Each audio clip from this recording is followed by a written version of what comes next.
So yesterday we stopped at kind of bringing the unconscious conscious, making the unconscious conscious. And I picked up a book yesterday at the bookstore, and I've not read it all yet. I've just started on it, but it's called The Untethered Soul. And the book starts out with the inner voice, the inner roommate, and the inner critic. And that is really important. What goes on in our head and how we talk to ourselves. And I wanted to share something because it really helped me, and I think it's something that not only with my situation, it was harder than most, but I think everybody um, can benefit from this on some level. So I had surgery, minor surgery, like I had a sty that had to be taken off my eye. After surgery, I'm waking up, and of course, I have a patch on this eye, but I can't see anything. I can't see all of the things I used to be able to see. And it was a complete shock to my entire system to not be able to see everything that I was used to seeing. It was just all gone.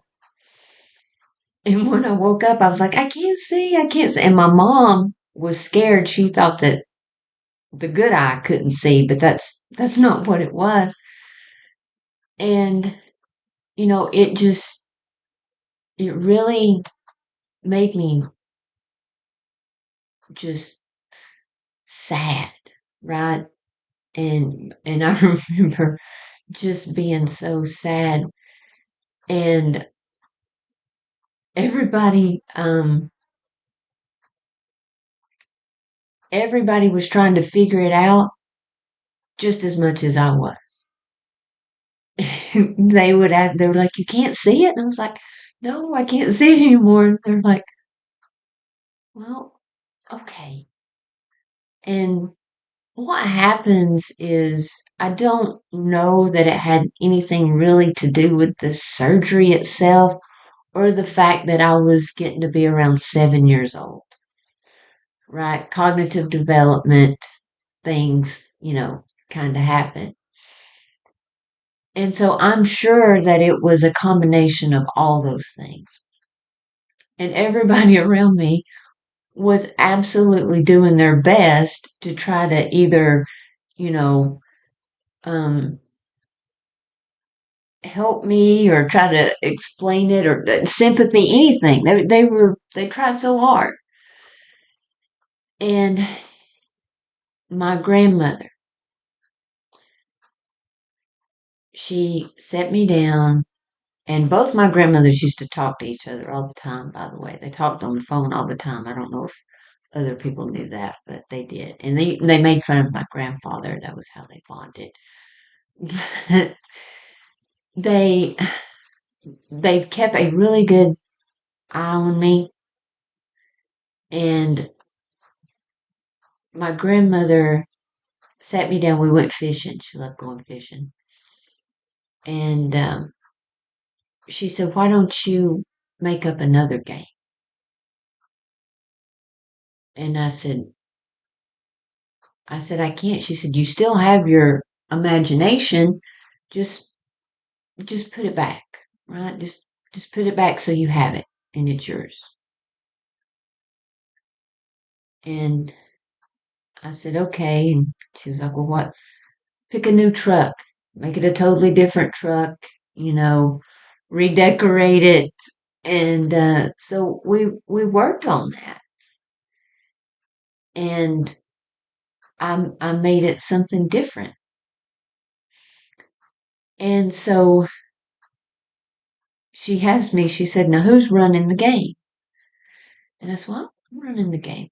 I'm always running the game. I'm in charge of it, right?"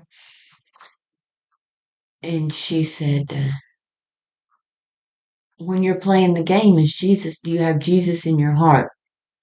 when you're playing the game? And I said, well, no, I put him back on the dashboard just like I had him in the other truck. I didn't want to change too much. And and she said, well, where's God in the game? God's the game. God's the game. And she said, well, just put God in your heart while you're playing the game. You have to have your heart right. You play the game to get your heart right, I think is how she put it. You think with your heart, get your heart right. You use your brain to work on your heart, basically. Um, so wise, right? I was just soaking it in. And so I started playing it again, but just not talking about it. And she said that that was okay to just, it was yours, keep it to yourself. And I said, well, what if I wanted to just do what God wants to do? And she said, well, then you follow your heart because God won't show up in your mind because he doesn't talk. And I said, okay. I said, well, what about the voice? Right. And I meant inner dialogue. Okay. The way I talk to myself. And I said, well, what about the voice that I talk to? She said, who are you talking to? She said, what do you mean the voice? And I said, no. I said, it's not like a voice, but it's the way I talk with myself. And she understood that. She said, if you ever hear an actual voice, it is not God. Remember that. But um, rebuilding that game, right? Um,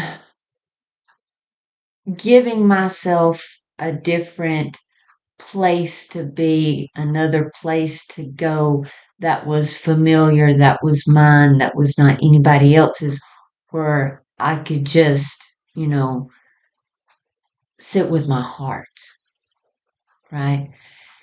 And that was a gift that I don't think many children got. I don't think many adults have something like that. So, but with the new game, you know, no more imaginary baby cousin, no more of that. Um, and the cognitive development, right? It makes sense that we would want to, we've got to survive, right? We can't, if, let's say I could see everything right now that I used to could see when I was a kid, I, it would be too much. So what I was working on before I had the surgery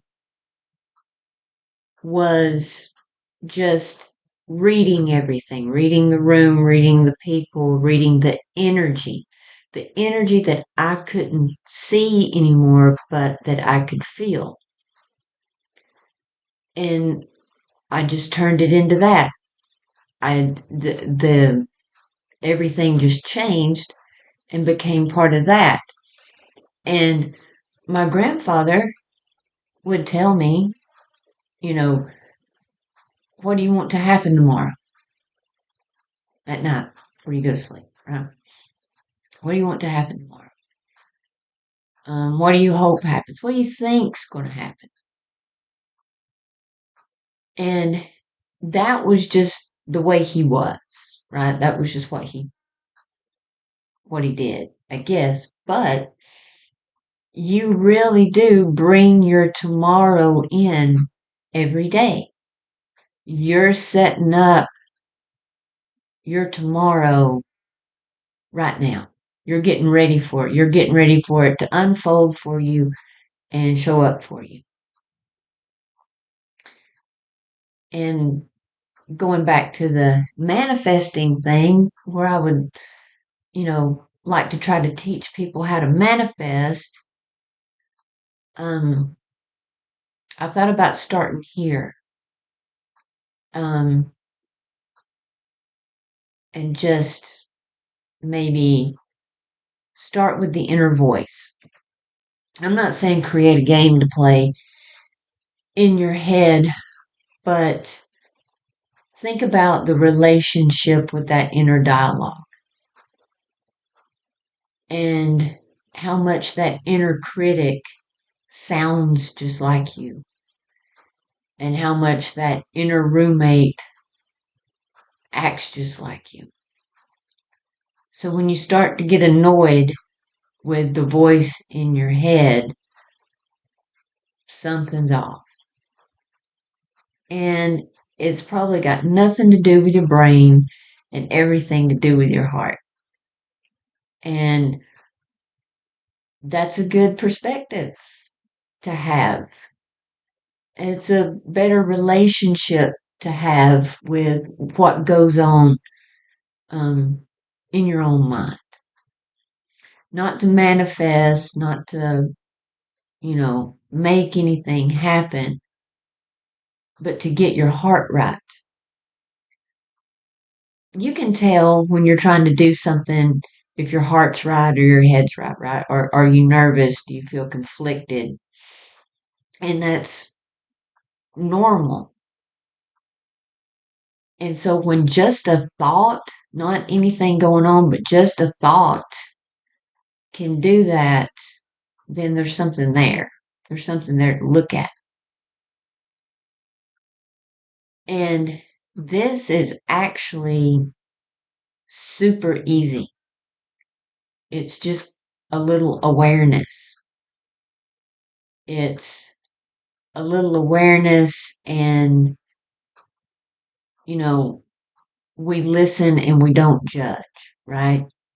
Listen to yourself without judging yourself.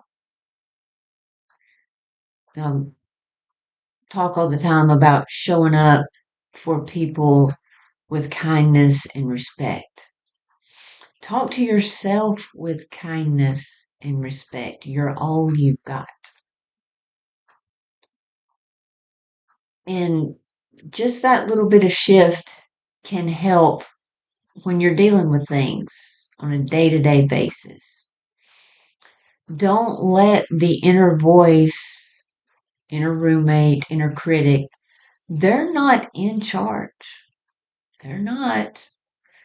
They're there and they're helpful for survival, but they are not in charge. You get to be who you want to be.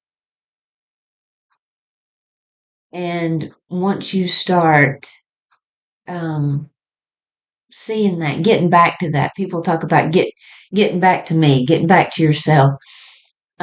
Everybody's felt that, and you'll feel it again, and then you won't need to feel it anymore because you'll just be yourself all the time.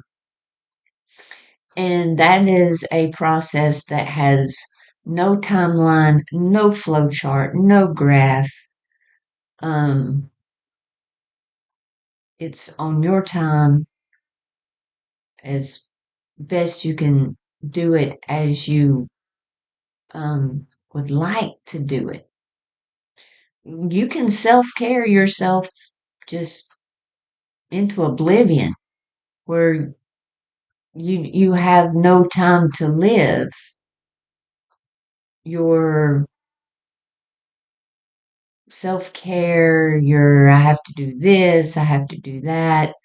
You have to meditate for so long, or you gotta have 15 journal entries, or um, once you get back to you, um, maybe it's a journal entry once a week, just little maintenance.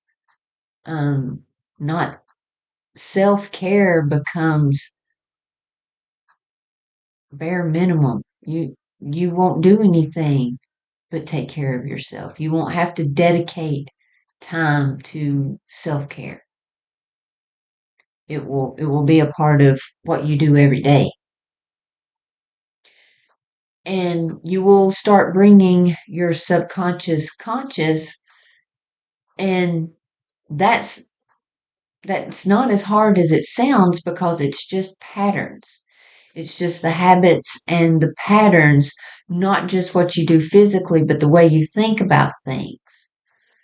And you'll start to notice the patterns that take you down the wrong thought path, or the same thought patterns that get you into a not so happy state of mind.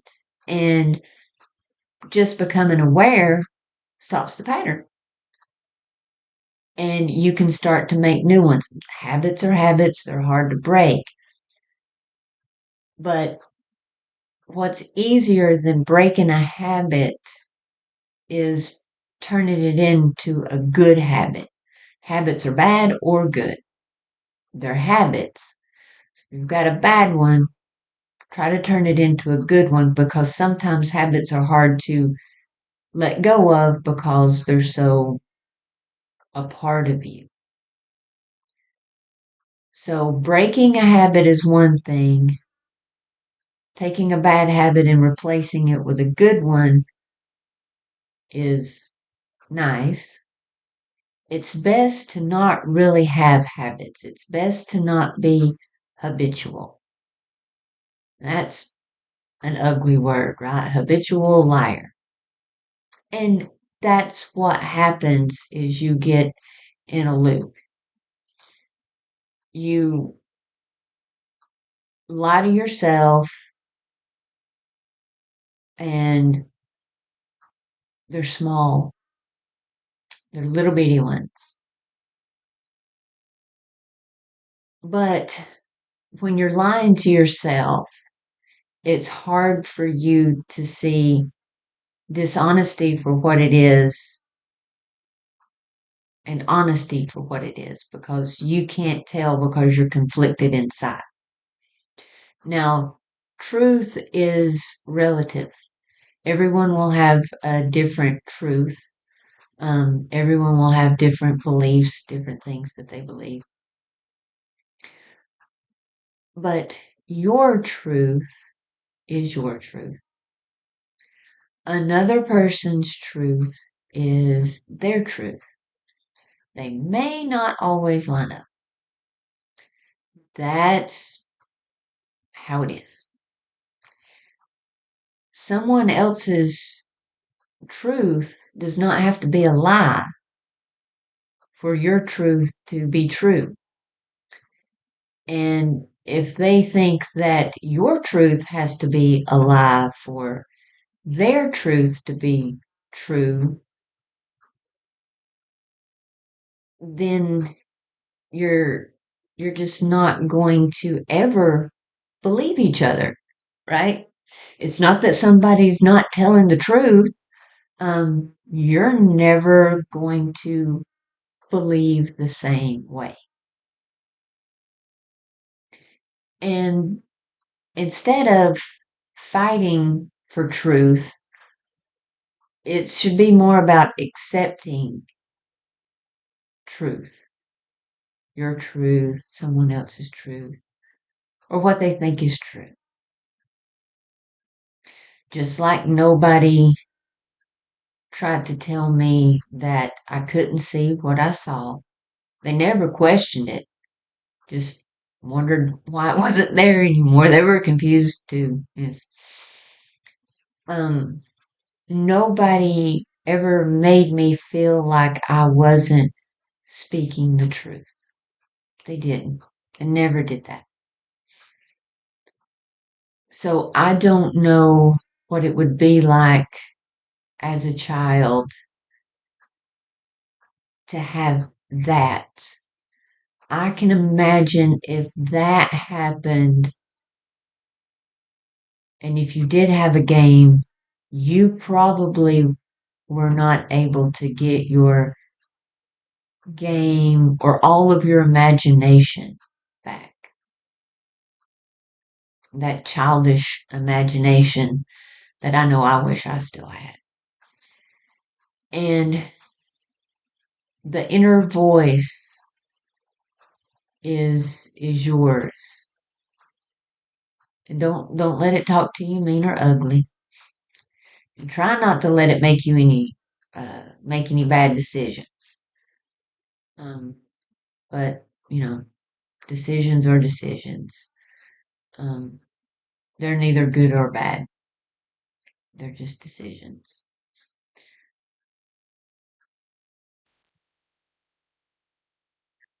So I'm actually going to get back to reading this book a little more, and tomorrow, maybe talk about a little more of it. It's a good book.